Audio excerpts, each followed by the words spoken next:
ወገኖች በምን እንዋደድ ነው የሚባል እንጂ በምን እንጣላ አይባልም። በምን እንጣላ እኮ ነው አሁን የያዝነው በእውነቱ።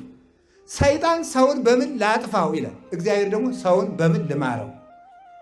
አሁን ከዚህ በኋላ ምክንያት ፈልጋችሁ ታረቁ እንጂ ምክንያት ፈልጋችሁ አትጣሉ። ፍጽሞ ነውር ነው። ነገር የሚያልፍ ልቡና ለሁላችን ያድለን። እግዚአብሔር ሁላችንም ይማረን። እማይምር ሰው አይማርም።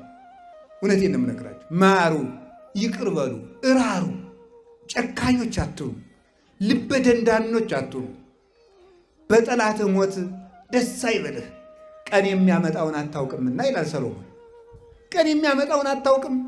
አንተም ነገ ስተህ ትደበደብ ይሆናል። ጠላቴ ተገረፈልኝ፣ ጠላቴ ተደበደበልኝ፣ ጠላቴ ገደል ገባልኝ ብለህ ደስ አይበልህ።